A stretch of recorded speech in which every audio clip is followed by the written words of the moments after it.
프레벨 우리 역사 파노라마 시대 네 번째 남북극 시대 세계를 누빈 통일 신라와 발해. 우리는 봄에 씨를 심는 마음으로 모든 어린이에게 밝은 미래를 준비하는 행복한 꿈을 심습니다. 그래서 우리는 이 세상에서 가장 좋은 것을 주고 싶은 간절한 마음으로 일합니다. 프레벨 가족 일동.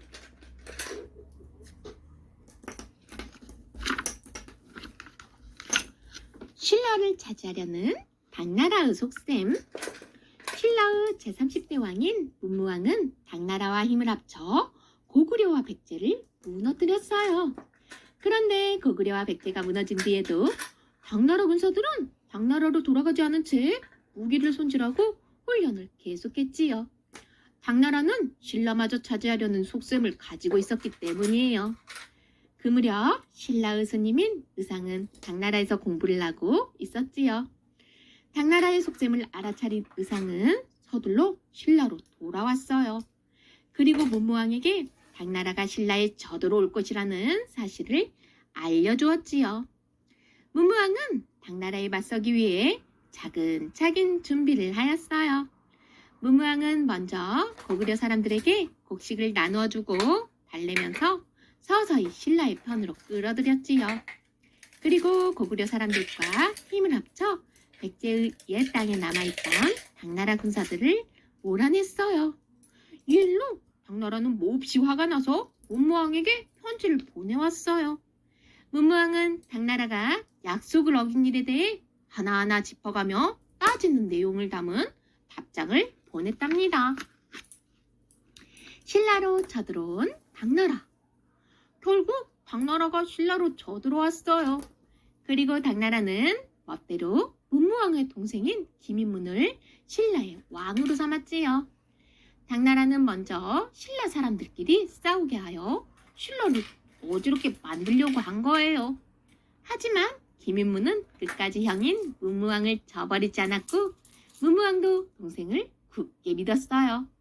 결국 당나라의 계획은 물거품이 되고 말았지요. 신라는 곳곳에서 당나라와 싸워 크게 이겼고 당나라 군으로부터 많은 말들과 무기들을 빼앗았어요. 궁안의 연못 안압지. 문무왕이 장국을 통일하고 신라는 강한 나라로 우뚝 섰어요. 문무왕은 674년 궁안에 안압지라는 연못을 만들었지요. 삼국사기를 살펴보면 커다란 연못을 파고 그 위에 산을 만들어 갖가지 화초를 심고 귀한 새와 기이한 짐승을 길렀다고 해요. 연못 안에는 3개의 섬이 있고 물이 넘치지 않게 연못 주변을 돌로 쌓아놓았어요.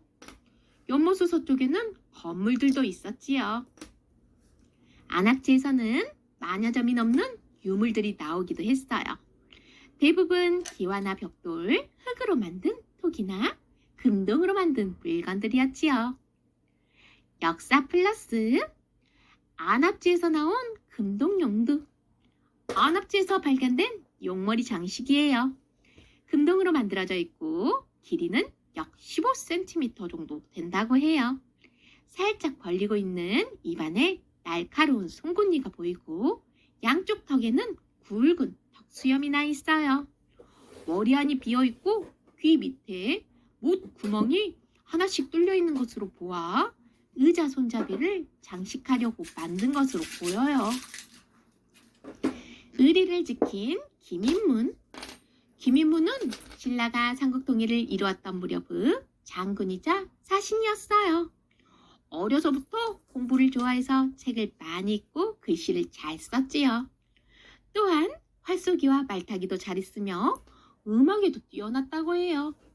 김인문은 김춘추와 김유신이 백제와 고구려를 무너뜨리는데 도움을 주었고 당나라에서 지내면서 신라와 당나라 사이를 좋게 하는데 큰 역할을 하였답니다. 그런데 당나라는 자기들 마음대로 김인문을 신라의 왕으로 만들려고 했어요. 신라의 문무왕과 김인문 사이에 싸움을 일으켜서 신라를 어지럽게 만들려고 했던 것이지요. 하지만 김인무는 문무왕을 배신하지 않았어요. 역사 플러스 당나라를 위해 지은 절 망덕사. 망덕사는 경상북도 경주 양산의 사천 왕사 건너편에 있었던 절이에요. 679년에 당나라가 신라에 쳐들어오자 신라는 사천 왕사를 짓고 문두루 비법으로 당나라를 물리쳤어요. 문두루 비법은 불단을 세우고 불경을 읽으면 나라의 어려움을 이겨낼 수 있다는 비법이에요. 그 소문을 들은 당나라는 화를 냈어요. 그러자 신라는 당나라 황실을 위해 사천 왕사를 지은 것이라고 거짓말을 했지요. 당나라는 이 말이 진짜인지를 확인하기 위해 신라로 사신을 보냈어요. 그때 신라는 사천 왕사를 보여주지 않고 당나라 사신을 속이기 위해 지은 망덕사를 보여주었지요. 그런데 755년에 망덕사의 탑이 흔들리는 일이 일어났어요. 그때는 당나라에서 안록산이 난을 일으킨 해였지요. 이것을 본 신라 사람들은 하나같이 이렇게 말했다고 해요. 당나라를 위해서 지은 절이니 당연한 일이지. 당나라가 어려움에 처했을 때 당나라를 위해 지은 절의 탑이 흔들렸다니 정말 신기하지요. 망덕사터의 당간지주. 당간은 절에서 의식을 치를 때 당이라는 깃발을 달던 깃대를 말해요. 당간지주는 당간을 양쪽에서 붙잡아 주던 돌기둥이지요.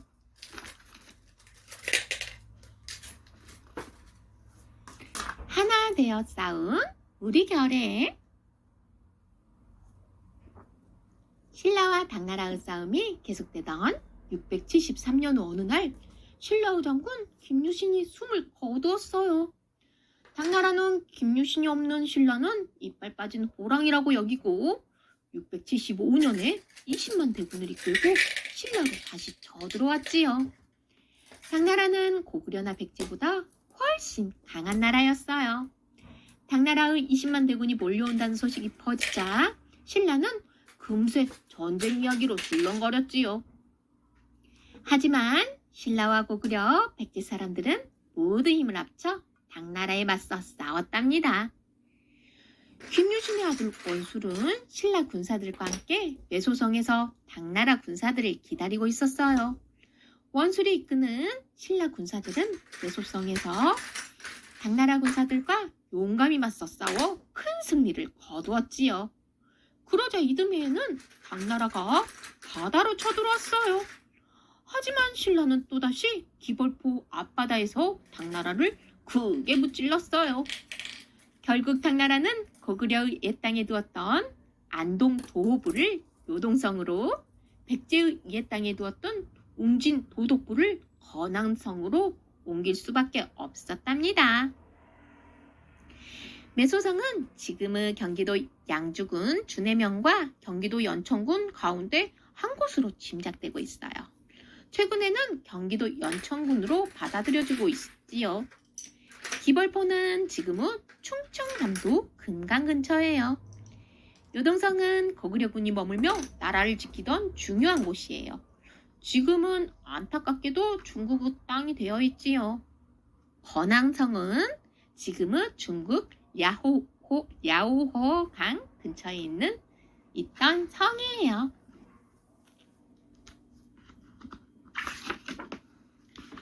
매소성 싸움과 기벌포 싸움. 고구려, 백제, 신라 사람들은 힘을 합쳐 당나라군을 물리치기 위해 맞서 싸웠어요. 특히 매소성과 기벌포에서 벌어진 싸움에서는 큰 승리를 거두었지요. 원술이 이끈 매소성 싸움. 매소성 싸움은 신라가 삼국을 통일하고 나서 한반도에서 당나라를 몰아낸 싸움이에요. 매소성은 백제가 처음 생겼을 무렵에 지어졌는데 백제, 고구려, 신라의 순서로 주인이 바뀌었어요. 675년에 당나라가 신라에 쳐들어왔을 때 매소성에서 싸움이 벌어졌는데 이 싸움에서 진 당나라는 평양에 있던 안동 도호부를 요동성으로 옮겼어요. 싸움에서 이긴 신라는 대동강과 원산만 남쪽의 땅을 차지하였지요. 이때부터 신라가 완전히 통일을 이룬 것이랍니다. 서울 용산의 전쟁 기념관에 매소성 싸움을 담은 기록화가 보관되어 있어요. 신라 해군의 승리, 기벌포 싸움. 기벌포 싸움은 676년에 기벌포 앞바다에서 신라와 당나라가 벌인 싸움이에요. 675년에 매소성 싸움에서 크게 진 당나라는 바다로 군대를 이끌고 신라에 쳐들어왔지요. 처음에는 신라군이 졌지만 결국 신라가 당나라를 이겼답니다. 이 싸움은 670년부터 676년까지 7년 동안이나 계속되었던 신라와 당나라의 전쟁을 신라의 승리로 마무리 짓게 하였답니다. 욕심을 부린 당나라의 도독부. 당나라는 신라와 힘을 합쳐 고구려와 백제를 무너뜨린 뒤 고구려와 백제를 자기 나라의 땅으로 만들고 싶었어요. 그래서 옛 고구려와 백제의 땅에 도독부와 도호부를 두어 그 지역을 다스리게 하였지요. 옛 고구려의 땅을 구도독부로 나누고 평양에 안동 도호부를 두어 다스리게 하였어요. 옛 백제의 땅에는 오도독부를 두어서 다스렸지요. 또한 당나라는 신라까지 넘보았어요. 663년에는 신라에 계림 대도독부를 두고 신라왕을 당나라의 지방 벼슬아치 정도인 계림주 대도독으로 삼았지요. 이에 맞서 신라는 고구려와 백제 사람들과 힘을 합쳐 당나라를 물리쳤답니다. 안동도호부는 고구려가 무너지고 나서 당나라가 고구려의 옛 땅인 평양에 두고 그 지역을 다스리던 관청이에요. 당나라는 서린기를 안동도로 삼아 군대를 주고 다스리게 했어요. 그러나 676년에 당나라군이 신라군에게 전쟁에서 진 뒤 요동성으로 옮겨갔지요. 697년에는 당나라가 요동을 다스리는 중심이 되었던 영주를 거란의 공격으로 빼앗겼고 발해가 세워지자 안동도호부도 이어나가기 어렵게 되었어요. 안동도호부는 704년부터 705년에 다시 생겼다가 안록산이 난을 일으킨 뒤 758년에 완전히 사라졌답니다. 웅진 도독부. 백제가 무너지고 나서 백제의 땅을 다스리기 위해 당나라가 두었던 5도독부 가운데 하나예요. 웅진 도독부에는 13개의 현이 속해 있었지만 백제의 백성들이 끊임없이 들고 일어나 실제로는 당나라가 제대로 다스리기 어려웠어요. 문무왕 때 당나라군을 몰아내면서 웅진 도독부도 사라지게 되었답니다.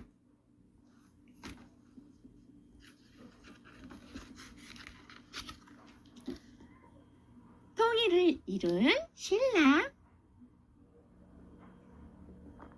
드디어 당나라가 한반도에서 완전히 물러갔어요. 마을마다 사람들이 거리로 뛰어나와 몹시 기뻐했답니다. 신라가 한반도의 새 나라인 고구려, 백제, 신라를 통일하는 큰 꿈을 이룬 거예요. 문무왕은 나라 안의 모든 무기들을 녹여 농기구를 만들도록 명령했지요.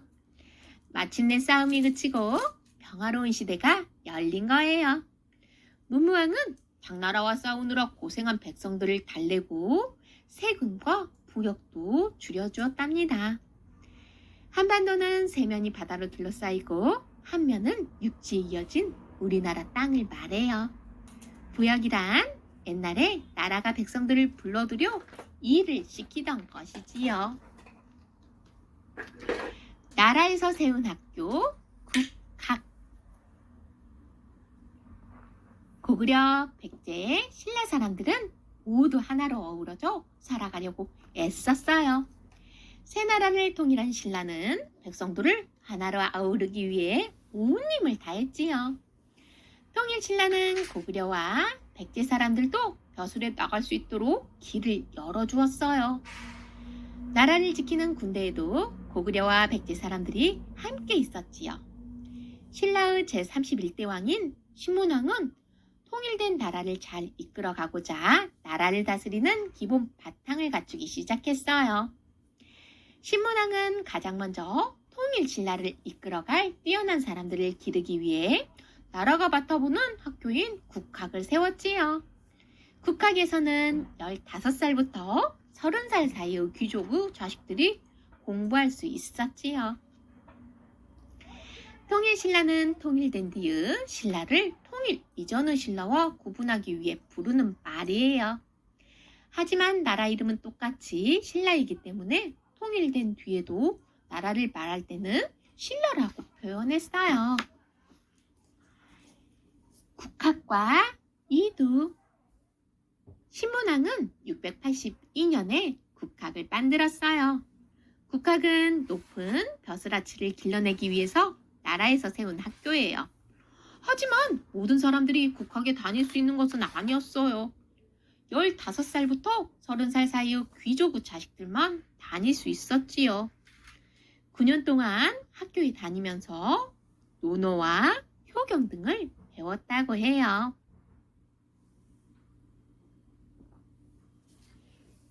효경 언해.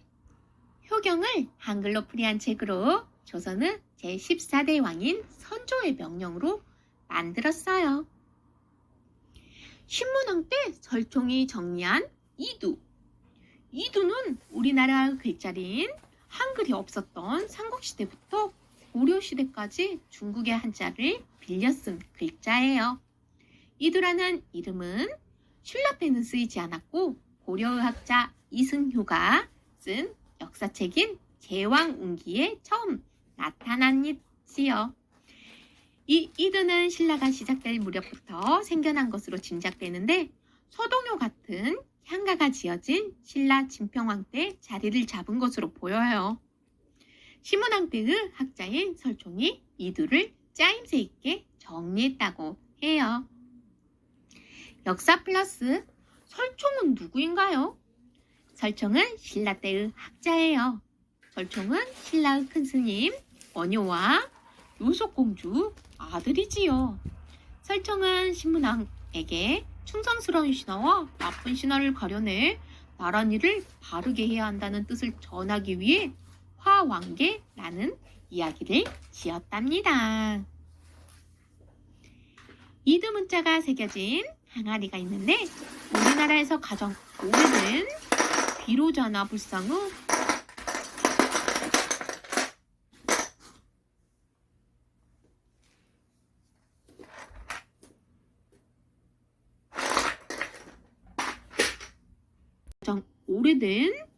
비로자나 불상의 중대석에서 발견된 항아리로 모두 136자의 이두 문자가 새겨져 있어요.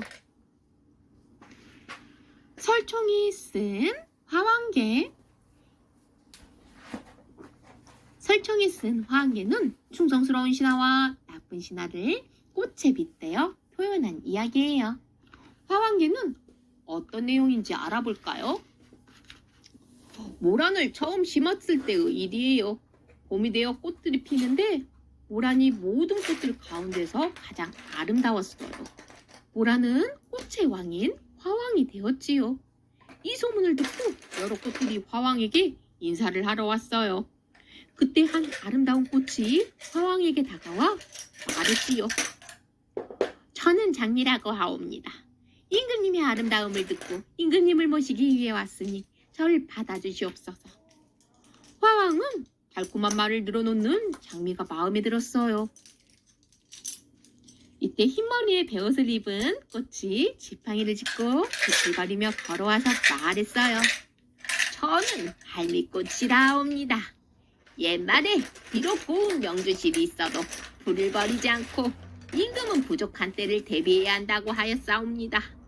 임금님께서는 어찌하고 계시옵니까? 할미꽃은 듣기 좋은 말만 하는 장미와는 달랐어요. 이 말을 들은 다른 신하가 화왕에게 물었지요. 두 사람이 함께 왔으니 누구를 받아들이고 누구를 버리겠사옵니까? 화웅은 오랜 생각 끝에 대답했어요. 저 할미꽃의 말도 옳지만 아름다운 사람은 얻기가 어려우니 어찌하면 좋을꼬. 그러자 그 할미꽃이 말했어요. 저는 임금님께서 총명하고 의리를 아시는 분인 줄 알고 찾아왔는데 지금 배우니 그렇지 않사옵니다. 나쁜 꾀를 부리는 사람을 가까이 하시면 바르고 정직한 사람을 잃게 되옵니다. 이 말을 들은 화왕은 자신의 잘못을 뉘우쳤답니다.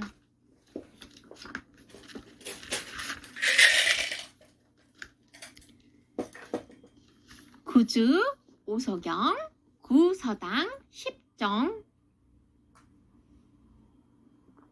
신문왕은 신라의 도읍인 서라벌이 남쪽으로 치우쳐 있어 통일이 되어 커진 나라를 다스리기에는 어려운 점이 많다고 생각했어요.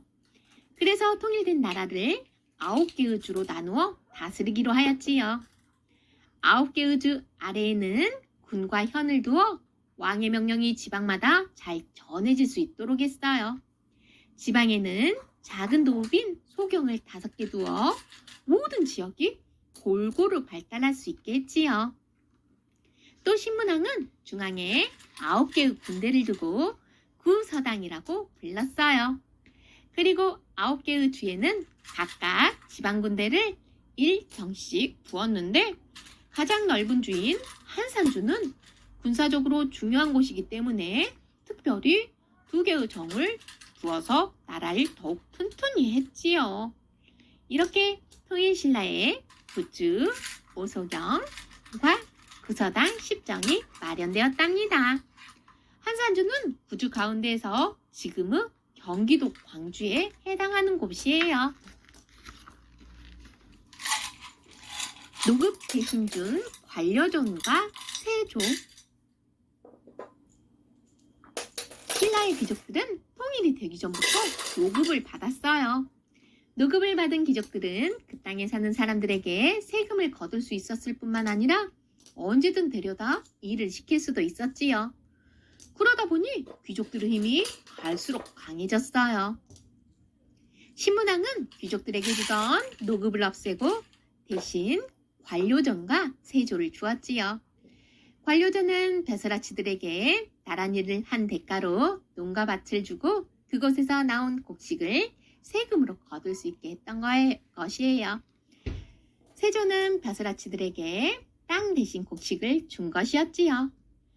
관료전은 벼슬이 높은 사람에게, 세조는 벼슬이 낮은 사람에게 주었어요. 그러나 귀족들은 벼슬에서 물러나면 관료전과 세조를 더 이상 받지 못했고 이미 받았던 논밭은 물론 세금을 걷던 권리까지 모두 나라에 돌려주어야 했답니다. 발해를 세운 대조영. 신문왕은 노급을 없애면서 귀족들의 힘을 누르고 백성들을 잘 다스릴 수 있었어요. 통일을 이룬 신라는 갈수록 살기 좋은 나라가 되어갔지요. 한편 고구려 백제 신라가 통일된 뒤에도 여전히 고구려 땅이었던 곳에서 남아 살고 있는 고구려 사람들이 있었어요. 당나라는 그 사람들을 억지로 당나라에 끌고 갔지요. 당나라로 끌고 간 고구려 사람들 가운데에는 대조영도 끼어 있었지요. 698년에 대조영은 고구려 사람들을 이끌고 당나라를 벗어나 동모선으로 갔어요. 동모산은 지금의 중국 지린성 두나시 근처에 있어요. 고구려 사람들은 동모산 아래에 모여 성을 쌓고 살아갈 곳을 마련했어요. 동모산은 주변이 산으로 둘러싸여 있고 강이 흘러 적의 침입을 막기에 매우 좋았지요. 대조영은 동모산에 나라를 세우고 나라의 이름을 진이라고 하였답니다. 고구려가 망한 지 30년 만의 일이었어요. 당나라는 처음에는 진나라를 인정하지 않았지만 결국 713년에 대조영을 발해의 왕으로 받아들였어요. 그러자 대조영은 나라 이름을 진에서 발해로 바꾸었답니다.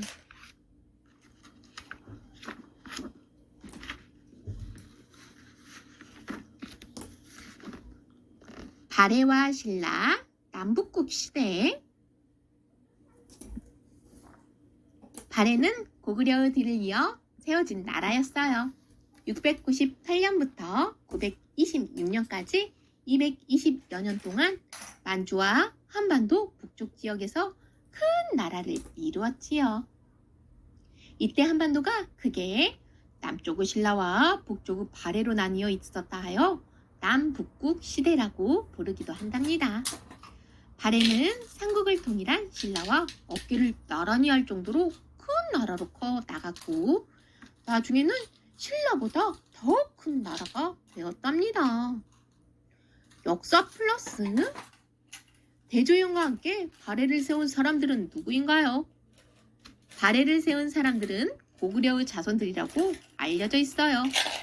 발해의 왕실 사람들이나 백성들을 다스리는 벼슬아치들은 주로 고구려 사람들이고 일반 백성들 가운데 많은 사람들이 말갈족이라는 이야기도 있어요.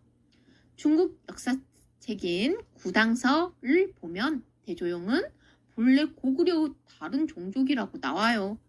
여기서 다른 종족이라는 말을 일본과 중국의 학자들은 고구려 종족이 아닌 다른 종족이란 뜻으로, 우리나라의 학자들은 고구려에서 나온 다른 가지라는 뜻으로 풀이한답니다. 삼국유사와 삼국사기에서도 발해에 대한 이야기가 나와요. 삼국유사에서는 대조영을 가리켜 고구려의 옛 장수라고 적고 있어요. 삼국사기에는 최치원이 당나라 벼슬아치에게 보낸 편지들 가운데 고구려의 남은 사람들이 무리를 지어 나라를 세우고 이름을 발해라 하였다는 내용이 있답니다. 일본의 역사 기록에도 발해는 고구려를 이은 나라라고 나와요. 이러한 여러 내용들을 살펴보았을 때 발해는 고구려 사람들을 중심으로 세워졌고 말갈족 같은 여러 민족들을 아우른 나라였을 것으로 짐작돼요.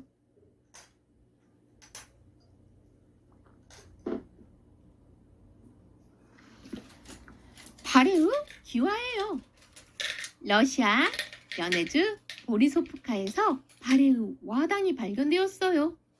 와당은 지붕에 기와를 얹을 때 마무리로 얻는 장식을 말하는데 발해의 와당에는 연꽃무늬가 새겨져 있지요. 고구려, 백제, 신라 모두 연꽃무늬 와당을 즐겨 만들었지만 특징은 나라마다 조금씩 달라요. 발해의 와당은 단선하지만 소박하고 아름다워요. 발해의 와당은 고구려, 백제, 신라 가운데서도 고구려 기와의 특징을 이어받았다고 할 수 있지요. 역사 플러스 발해의 유적 정효공주와 정혜공주 무덤. 중국 화룡현의 용두산에서 발해 문왕의 넷째 딸인 정효공주 무덤이 발견되었어요. 이 무덤에서 여러 가지 유물들과 벽화, 비문들이 나와서 발해에 대해 더 많이 알게 되었지요. 또 중국 지린성에서 발견된 문왕의 둘째 딸인 정혜공주 무덤에서는 돌사자상이 나왔어요. 이 돌사자상은 당나라의 돌사자상과 비슷한 모양을 하고 있어서 발해가 당나라 문화의 영향을 받았다는 것을 알 수 있답니다. 발해의 유물들, 발해의 땅이었던 곳인 북한, 중국, 러시아 등의 지역에서는 발해의 유물들이 많이 발견되고 있어요. 발해의 유물들은 고구려의 기상을 품고 있으면서 온화하고 기품이 있답니다.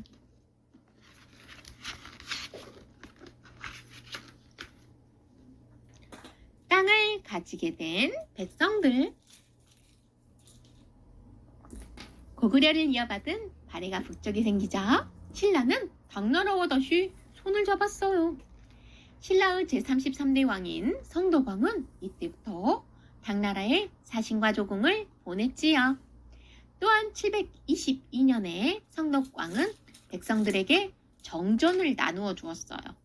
정전은 15살 이상의 남자들에게 나누어 주던 땅이에요. 백성들은 자기 땅에 농사를 지으면서 훨씬 더 살기가 좋아졌고 나라의 살림도 더욱 넉넉해졌지요.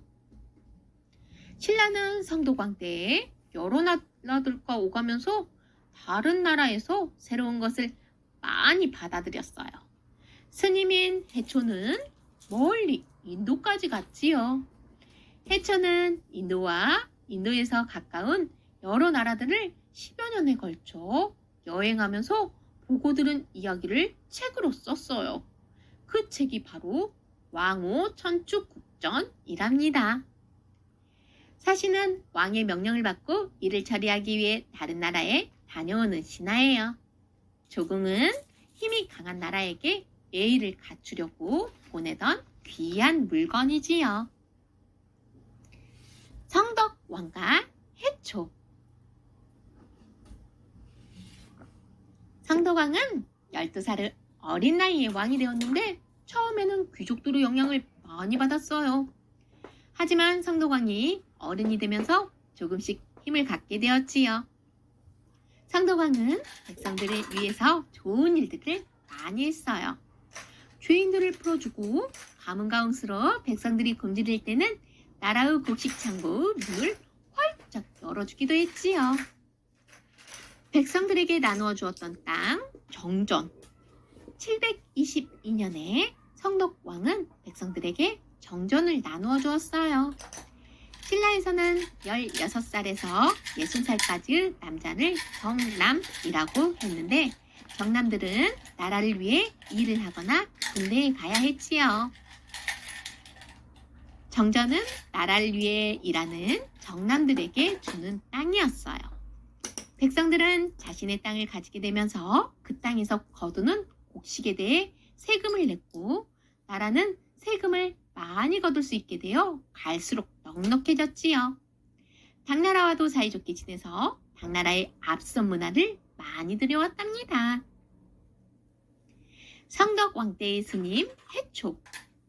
해초는 신라 성덕왕 때 태어난 스님이에요.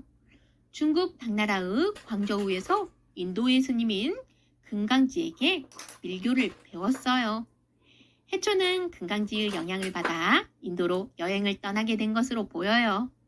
그런데 해초가 언제, 어떻게 인도로 갔는지는 확실하게 알려지지 않았답니다. 해초는 인도에 가서 여러 불교 유적지를 돌아다니고 금강지에게서 배운 밀교를 더욱 깊이 공부하였지요. 해초는 4년 정도 인도를 여행하고 중앙아시아와 아프가니스탄 등도 여행한 다음 다시 당나라로 돌아왔어요. 당나라로 돌아와서는 금강지를 도와 인도말로 써있는 불교 경전을 한문으로 바꾸는 일을 했어요. 하지만 금강지가 죽고 나자 그 일을 그만두었다가 780년에는 오대산으로 들어가 다시 불교 경전을 한문으로 바꾸는 일을 계속하였지요. 그 뒤 오대산에 머무르다가 787년에 숨을 거두었답니다. 해초가 쓴 왕호 천축국전. 신라의 해초는 인도를 여행하면서 왕호 천축국전을 지었어요. 천축국은 그때 인도나 인도 부근 지역을 부르던 이름이에요. 해초는 약 10년 동안 광량한 사막과 뜨거운 열대지방을 거치며 아주 먼 길을 걸어 여행했어요. 그리고 인도와 동남아시아, 중앙아시아의 여러 나라에서 보았던 자연환경, 풍습, 문화, 역사 등을 꼼꼼하게 적었답니다. 왕호 천축국전은 우리 역사에 나타나는 첫 외국 기행문이며 8세기 초의 인도와 중앙아시아에 대한 기록을 담은 아주 귀한 책이에요. 옛날 아시아에서 멀리 다른 나라까지 어떻게 오갔는지 또 어떻게 지냈는지에 대한 연구에 귀중한 자료로 쓰이고 있지요. 외국에 있는 우리나라 문화유산 왕호 천축국전. 우리나라 문화유산들 가운데는 지금 외국에 있는 것들이 많아요. 우리나라 사람들이 소중한 문화유산을 되찾기 위해 여러 가지 노력을 하고 있지만 빼앗긴 문화유산을 되찾기란 쉽지 않답니다. 그만큼 역사적으로 귀중한 보물이기 때문에 그 나라에서도 돌려주고 싶지 않은 거예요. 왕후 천축국전도 외국에 있는 우리나라의 문화유산이랍니다. 왕후 천축국전은 프랑스에 보관되어 있어요. 그런데 왜 왕후 천축국전이 프랑스에 있을까요?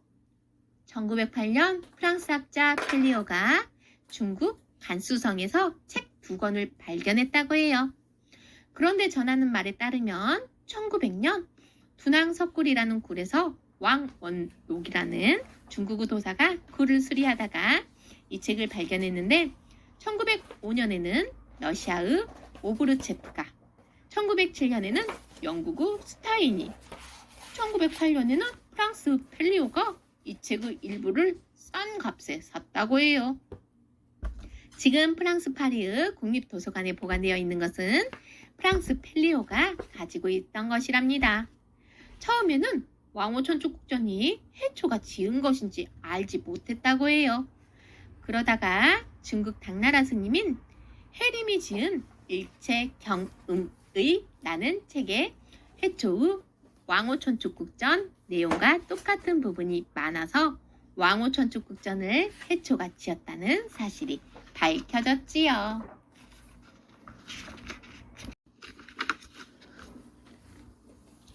더욱 강해진 발해. 발해를 세운 대조영의 아들인 대무예가 발해의 제2대왕인 무왕이 되었어요. 무왕은 온갖 어려움 속에서 나라를 세운 대조영의 뜻을 이어받아 발해를 더욱 강하게 만들었지요. 주변 나라들과 싸워 이기고 당나라로 쳐들어가 큰 승리를 거두기도 했지요. 당나라는 400리에 걸쳐 성을 쌓고서야 겨우 발해를 막아낼 수 있었어요. 화가 난 당나라는 신라에게 발해와 싸워달라고 부탁했지요. 733년에 신라의 성도광은 발해를 공격하려 했지만 눈이 너무 많이 내려 발해로 가는 길이 막혀버렸어요. 결국 신라는 발해와 제대로 싸워보지도 못하고 많은 군사들만 잃고 돌아갔답니다. 400리는 약 160km예요. 화려한 문화를 꽃피운 동일신라. 신라는 제35대 왕인 경도광 때 화려한 문화를 꽃피웠어요. 나라가 안정되고 살림이 넉넉해지면서 귀족들의 힘이 다시 강해졌지요. 그러자 신문왕 때 없앴던 노급이 다시 생겨났어요. 또한 신라의 도읍인 서라벌에 시사라고 불리는 큰 시장이 들어섰지요. 시사는 나라에서 직접 맡아보았는데 비단이나 보석, 장신구 등의 사치품을 사고 팔아 주로 귀족들이 이용했답니다. 경덕왕은 불교에도 관심이 많아 불교를 발전시키려고 애썼어요. 경덕왕 때 김대성은 토암산에 불국사와 돌로 만든 절인 석굴암을 짓기 시작했지요. 불국사와 석굴암은 유네스코 세계문화유산으로 정해질 만큼 세계적으로 인정받는 아름다운 건축물이지요. 신라의 화려한 예술품들도 거의 이 무렵에 만들어졌답니다. 불국사와 석굴암. 불국사와 석굴암은 신라 경도광 때인 751년에 김대성이 짓기 시작하였어요. 그럼 불국사와 석굴암에 대해 살펴볼까요? 부처님이 사는 나라 불국사. 불국사는 부처님이 사는 나라를 현실 세계에 옮겨놓은 절이라는 뜻이에요. 불국사는 이름 그대로 신라 사람들이 생각하는 부처님이 사는 나라, 불교에 대한 신앙, 신라 사람들의 정신세계가 잘 표현된 곳이지요. 불국사에는 불국사 다보탑과 불국사 3층 석탑, 여러 다리, 불상 등 우리나라의 국보들이 가득하답니다. 불국사는 석굴암과 함께 1995년에 유네스코 세계문화유산으로 지정되었어요. 돌로 만든 절 석굴암. 우리나라 국보 제24호인 석굴암은 토암산에 있는데 토암산은 경주에서 가장 높은 산으로 신라의 이름난 5산들 가운데 하나예요. 석굴암은 토암산의 산허리에 자리 잡고 있지요. 석굴암은 화가암이라는 돌을 다듬어서 만든 절이에요. 석굴암의 가운데에는 가장 으뜸이 되는 불상인 본존불이 있고 벽에는 불상들이 조각되어 있지요. 화강암은 무척 단단한 돌이어서 다루기도 어렵고 조각을 하는 것은 더욱더 어렵다고 해요. 화강암을 가지고 이렇게 멋진 작품을 만들어낸 신라 사람들의 솜씨가 정말 놀랍지 않나요? 역사 플러스 우리나라 돈에는 무엇이 들어가 있나요? 우리나라의 돈에는 그 나라에서 이름난 사람의 얼굴이나 귀중한 문화재 등이 들어갑니다. 여러분도 우리나라의 돈에서 이순신을 본 적이 있지요? 2009년에 새로 만들어진 5만원짜리 지폐에는 여자로서는 처음으로 신사임당이 들어가 있어요. 그 밖에도 우리나라 돈에는 여러 문화재도 들어가 있지요. 10원짜리 동전에는 불국사 다보탑이 있고 만원짜리 지폐의 뒷면에는 혼천의가 있답니다. 불국사 다보탑과 불국사 3층 석탑. 불국사의 대웅전 앞뜰에는 불국사 다보탑과 불국사 3층 석탑이 마주보고 서 있어요. 이 두 탑은 통일신라의 대표적인 석탑으로 널리 알려져 있지요. 과거와 현재의 부처님, 불국사 다보탑과 불국사 3층 석탑. 불국사 다보탑은 사각형, 팔각형, 원 등 다양한 모양의 지붕들과 장식들이 서로 조화를 이룬 아름다운 탑이에요. 불국사 다보탑은 섬세한 아름다움을 자랑한답니다. 불국사 3층 석탑은 석가탑이라고도 불리며 그림자가 없다는 전설이 있어 무형탑이라는 별명도 가지고 있어요. 석가탑은 기초가 되는 두 개의 단 위에 3층으로 탑을 쌓은 석탑으로 소박한 아름다움을 지니고 있지요. 불국사 다보탑과 불국사 3층 석탑은 과거의 부처님과 현재의 부처님 모습을 탑으로 만들어 놓은 것이라고 해요. 부구정광 대다란이경. 부구정광 대다란이경은 나무판에 글을 새겨 찍어낸 목판 인쇄물이에요. 불국사 3층 석탑에서 발견되었지요. 경도광 때인 751년 무렵에 만들어진 것으로 목판 인쇄물 가운데 세계에서 가장 오래되었어요. 통일신라 때는 이렇게 인쇄술이 앞서 있었답니다. 또한 종이를 만드는 기술인 제지술도 앞서 있었어요. 이때 종이를 만드는 기술은 후세까지 이어져 우리나라의 전통 종이인 한지가 만들어졌지요.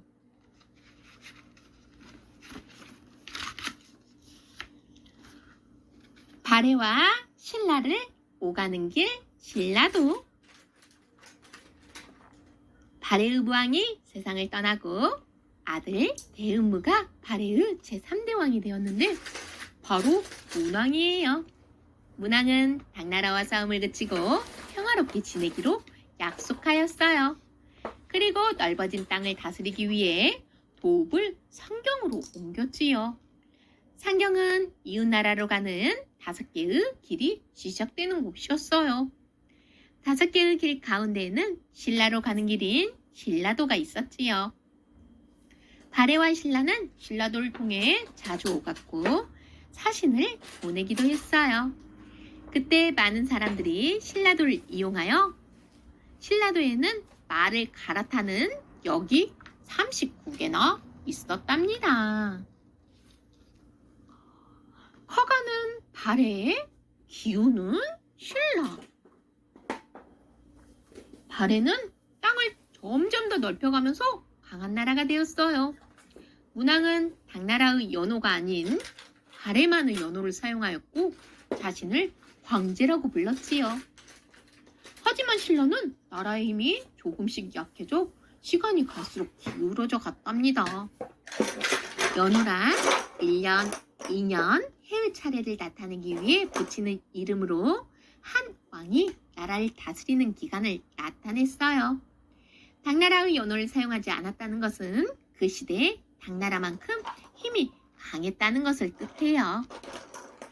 신라의 제38대 왕인 원성왕은 약해진 신라를 다시 일으키기 위해 유학자들을 키우려고 했어요. 그래서 원성왕은 788년에 독서 삼품과를 만들었지요. 독서 삼품과는 벼슬아치를 뽑는 시험으로 국학에서 유학을 공부한 학생들을 대상으로 책의 내용을 얼마나 잘 이해하였는지 알아보았지요. 책을 이해한 독서 능력에 따라 상, 중, 하의 3품으로 나누어 벼슬을 내렸어요. 독서 3품과는 벼슬아치를 뽑을 때 신분보다는 능력을 중요하게 생각했기 때문에 실력 있는 유학자들을 길러내는데 큰 역할을 했답니다.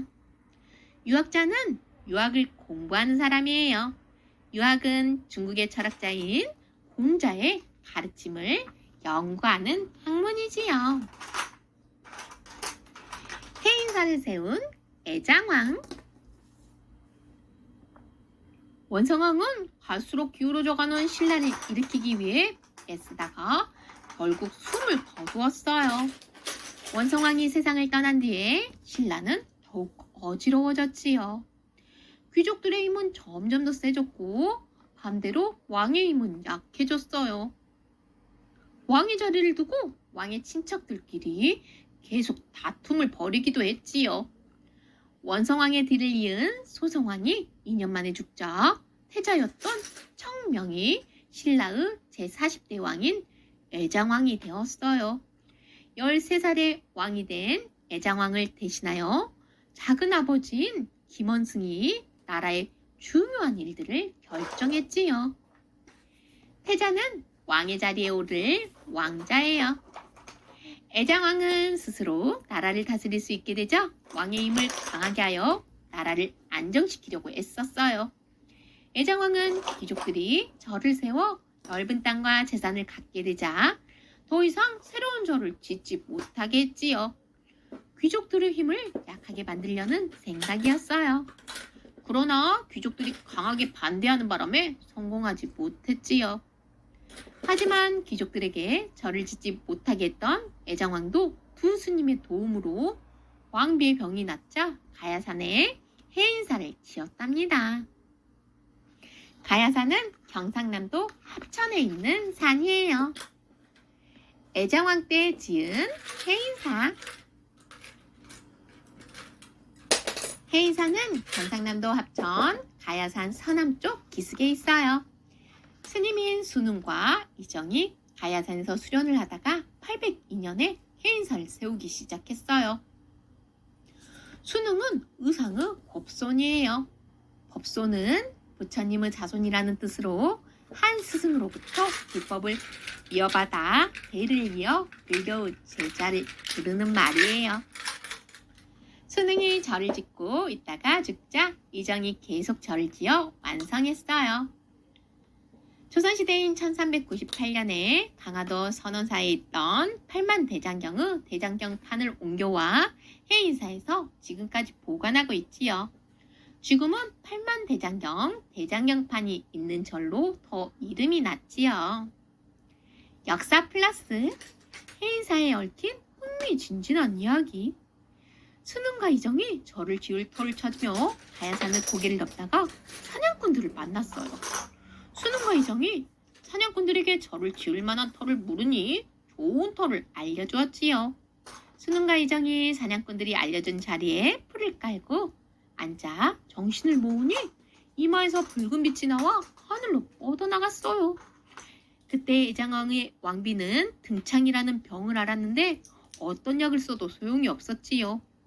애장왕이 보낸 신하가 가야산을 지나다가 빛을 보고 이상히 여겨 빛이 나는 곳으로 찾아갔어요. 그 빛이 순웅과 이정의 이마에서 뻗어나오는 것을 본 신하는 왕비의 병을 고쳐달라고 말하며 궁으로 함께 가주기를 부탁했지요. 하지만 순웅과 이정은 가지 않았어요. 대신 실을 주며 말했지요. 이 실 한쪽 끝은 궁 앞에 있는 배나무에 매고 다른 한쪽 끝은 왕비께서 아프신 곳에 대면 병이 나을 것입니다. 신하가 궁으로 돌아가 순웅과 이정이 시키는 대로 했더니 배나무는 말라 죽고 왕비의 병은 깨끗이 나았어요. 애장왕이 감탄하여 절을 짓게 하였지요. 이 절이 바로 해인사예요. 해인사에 있는 또 다른 보물. 해인사에는 팔만대장경, 대장경판 말고도 여러 가지 유물들이 있어요. 해인사에 있는 비로자나불, 좌상과 석등, 3층 석탑을 살펴보아요. 해인사 법보전, 비로자나불 좌상. 해인사 법보전, 비로자나불 좌상은 나무로 만들어진 목조 불상이에요. 얼굴은 네모나면서 볼에는 평평하게 살이 올라있지요. 눈은 반쯤 뜨고 있으며 귀는 어깨에 닿을 정도로 길고 목에는 3개의 주름이 또렷이 나있지요. 해인사 법보전, 비로자나불 좌상은 조선시대의 불상으로 알려져 왔었는데 불상의 금칠을 하기 위해 이전의 금칠을 벗기는 과정에서 통일신라 때 만들어진 우리나라에서 가장 오래된 목조 불상이라는 것이 밝혀졌답니다. 해인사 석등과 해인사 3층 석탑. 석등은 불교의식을 행할 때 불을 밝혀두는 돌로 만든 등이에요. 해인사에 있는 석등에는 연꽃무늬가 아름답게 조각되어 있어요. 바닥돌을 뺀 나머지 부분들은 각각 8개의 각으로 이루어져 있는데 통일신라 때는 이렇게 활각을 낸 탑이나 스님의 자리를 모신 부도가 많이 세워졌지요. 해인사 3층 석탑은 해인사의 대적광전 아래 서 있는 석탑으로 넓은 뜰 한가운데 있어서 정중탑이라고 부르기도 해요.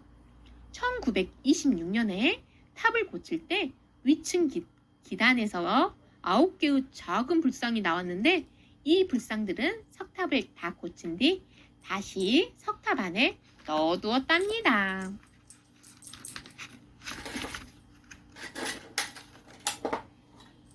바다 동쪽의 큰 나라 발해. 9세기부터 초원길과 바닷길을 통해 세계의 여러 나라들이 더욱 활발히 오고 갔어요. 유럽의 지중해에서 홍해, 아라비아해, 인도양, 남중국해를 잇는 바닷길로 도자기, 향료 등도 오고 갔지요.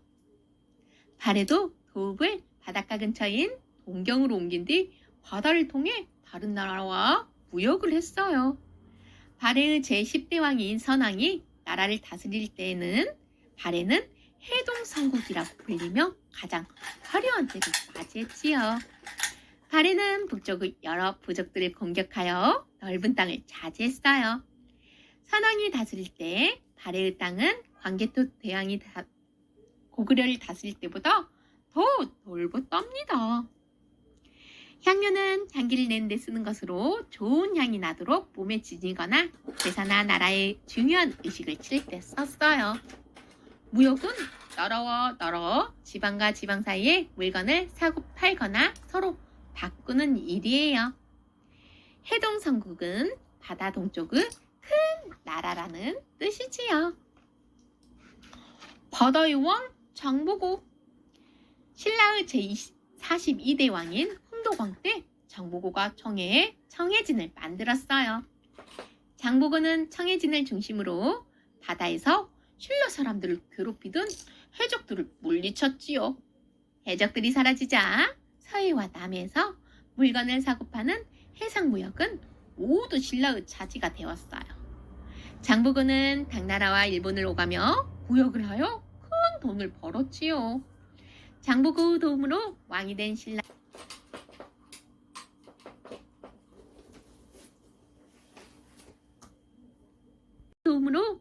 신라의 제46대 왕인 문성왕은 장보고의 딸을 왕비로 맞으려 했어요. 하지만 신하들이 반대하여 이루어지지 않았지요. 문성왕은 장보고가 안갚음을 할까 두려워 염장을 보내 장보고를 죽였지요. 결국 장보고의 죽음으로 해상무역의 중심이었던 청해진도 사라지고 말았답니다. 청해는 지금의 완도 지역이에요. 해상무역은 백기를 통해 나라와 나라, 지방과 지방 사이에 물건을 사고 파는 것이지요. 나라를 걱정한 최치원. 신라는 갈수록 나라 안이 어지러워졌어요. 왕이 자리를 두고 벌이는 다툼은 끊이지 않았고 귀족들의 사치는 더욱 심해졌지요. 신라의 제49대 왕인 헌강왕 때 도빈 서라벌에 사는 귀족들은 집에 금치를 했고 나무를 모아 불을 지피면 연기가 많이 난다는 이유로 비싼 수치로 밥을 지어 먹기도 했어요. 귀족들의 사치가 심해진 만큼 백성들은 점점 더 살기가 힘들어졌지요. 그때 12살의 당나라로 유학을 떠났던 최치원이 신라로 돌아왔어요. 육두품이었던 최치원은 신라에서는 골품제도 때문에 뜻을 펼 수 없어 유학을 갔었지요. 최치원은 글을 매우 잘 지었으며 18살에 당나라 과거 시험인 빈공과에 합격하여 당나라의 신하가 되었어요. 그런데 최치원은 신라가 어지러운 것을 보자 당나라에 계속 머물러 있을 수가 없었지요. 신라로 돌아온 최치원은 나라를 새롭게 바꿀 수 있는 10가지 생각인 시무십조를 진성여왕에게 올렸어요. 하지만 귀족들이 가로막아 끝내 뜻을 펼칠 수 없었지요. 최치원은 어지러운 세상을 안타까워하며 이리저리 떠돌다가 삶을 마쳤답니다. 골품제도는 신라부터 통일신라까지 이어진 신분제도로 무척 엄격하여 결혼을 하거나 벼슬자리를 얻는데도 구분을 두었어요. 그리고 일어난 농민들. 신라의 제51대 왕인 진성여왕은 간신대로 듣기 좋은 말에만 귀를 기울일 뿐 나라일을 제대로 돌보지 않았어요. 진성여왕은 신라의 나라 살림이 갈수록 어려워지자 귀족들의 괴롭힘 때문에 힘들어하는 농민들에게 무거운 세금까지 거두었지요. 마침내 농민들은 더 이상 참을 수가 없어 반란을 일으켰어요. 간신은 충성스러운 척하며 나쁜 꾀를 부리는 신하예요. 반란은 나라를 다스리는 사람에게 반대하여 난을 일으키는 것이지요. 처음으로 들고 일어난 농민들은 사벌주, 원종과 애노 무리였어요. 또 서라벌 서남쪽 지방에서는 붉은 바지 농민군이 도빈 서라벌까지 쳐들어왔지요.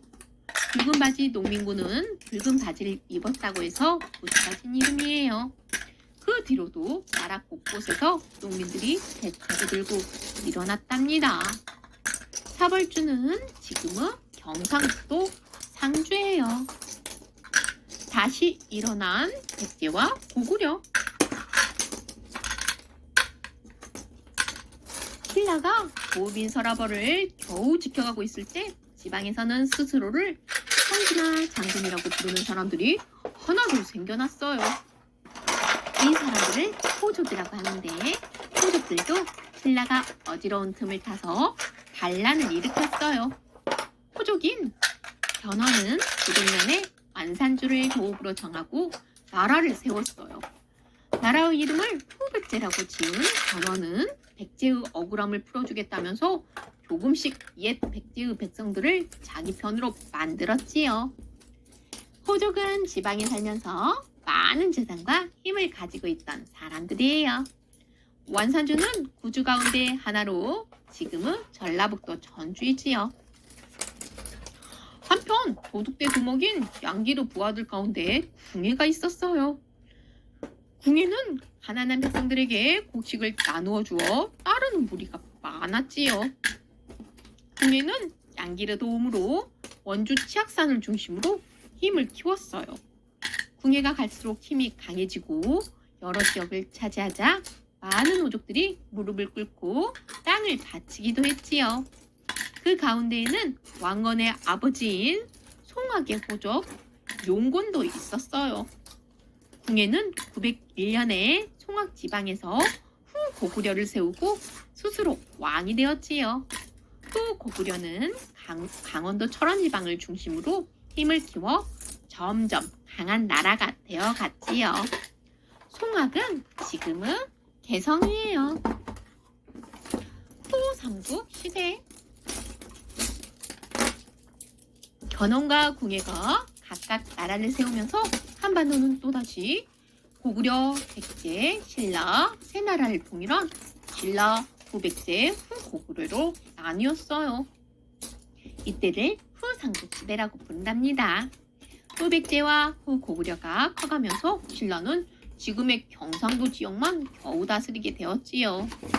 907년에는 당나라가 무너지고 발해도 약해졌어요. 서쪽에서는 야율 아보기가 거란족을 통일하여 나라를 세우고 스스로 황제 자리에 올라 나라의 힘을 키우기 시작했지요. 우리나라 역사 남북극 시대 675년에 신라가 매소성에서 당나라군을 무찌른 매소성 싸움이 있었어요. 676년에 기볼포에서 당나라군을 무찌르고 기볼포 싸움을 하여 신라가 삼국을 통일했지요. 682년에 신라 신문왕이 국학을 세웠어요. 685년에 신라가 지방을 구주, 오소경으로 나누어 다스렸어요. 698년에 대조영이 진나라인 훗날 발해를 세웠지요. 751년에 신라 김대성이 불국사와 석굴암을 짓기 시작했어요. 771년에 신라 해공왕이 성덕대왕 신종을 완성했지요. 788년에 신라 원성왕이 독서 상쿠가를 시작했어요. 828년에 장보고가 신라에 돌아와 청해진을 설치했지요. 834년에 신라 흥덕왕이 모든 벼슬아치가 입는 옷수색을 정하여 발표했어요. 888년에 신라 진성여왕 때 3대목이 완성되었지요. 889년에 원종과 애너가 신라 사벌주에서 반란을 일으켰어요. 원종 애노우 난이에요. 900년에 견훤이 후백제를 세웠어요. 901년에 궁예가 후고구려를 세웠지요. 비슷한 시기의 세계 역사를 살펴볼까요? 690년에 당나라 숙전무우가 중국의 첫 여왕제가 되었어요. 710년에 일본이 나라로 도읍을 옮겼지요. 720년에 일본 겐쇼 천황 때 일본 서기가 완성되었어요. 732년에 프랑크 왕국 카를 마르텔이 사라센인에 맞서 이겼지요. 744년에 몽골의 위구르 제국이 세워졌어요. 751년에 프랑크 왕국 피핀 3세가 카롤링거 왕조를 세웠지요. 755년에 당나라에서 안녹산이 반란을 일으켰어요. 771년에 카를루스 대제가 프랑크 왕국을 통일했어요. 780년에 당나라 독종이 세금 걷는 법을 양세법으로 바꿨지요. 794년에 일본이 헤이안으로 도읍을 옮겼어요. 800년에 교황이 카를루스 대제를 로마의 황제로 받아들였어요. 859년에 당나라에서 구보가 반란을 일으켰지요.